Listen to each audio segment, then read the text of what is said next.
বৈষম্য বিরোধী ছাত্র আন্দোলনে সরকার পতনের পর শিক্ষার্থীরা পরিবহনের চাঁদাবাজি বন্ধ করে দিয়েছে। পরিবহনের চালক ও শ্রমিকরা আরও জানান, সড়কের বিভিন্ন পয়েন্টে চাঁদা দিতে দিতে তারা অতিষ্ঠ ছিলেন। চাঁদার ক্ষতি পোষাতে বাসের ভাড়াও বাড়াতো মালিক পক্ষ। আগে চাঁদা দেওয়া হতো, এখন চাঁদা লাগে না। আমাকে বর্তমানে ভালো আছে। ছাত্ররা আমাদের লেন্ডে আমাদের পাঠায়, ছোট গাড়ির লেন্ডে ছোট গাড়ি পাঠায়, ঠিক আছে, আনা কোনো ঝামেলা নেই। প্রায় আমাদের কাছ থেকে প্রতিদিন ৩,০০০ করে টাকা চাঁদা দিত। ২৭০০-২৮০০ টাকা জিপি ছিল আমাদের দুই পাশে, গুলিস্তান টু মানিকগঞ্জ। এ নিয়ে পরিবহন মালিকরা জানান, প্রতি গাড়িতে প্রতিদিন মানিকগঞ্জ থেকে ঢাকায় যেতে সর্বোচ্চ ৩,০০০ টাকা পর্যন্ত চাঁদা দিতে হয়েছে।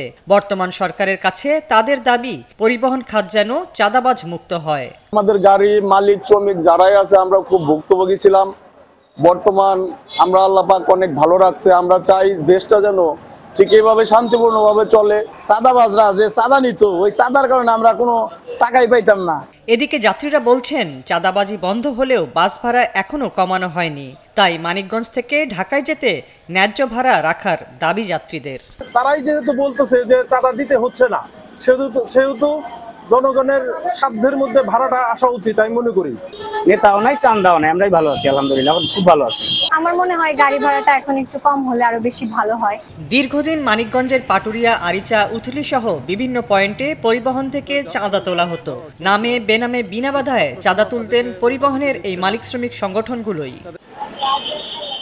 হাসিবা আলী বর্ণা, ৭১।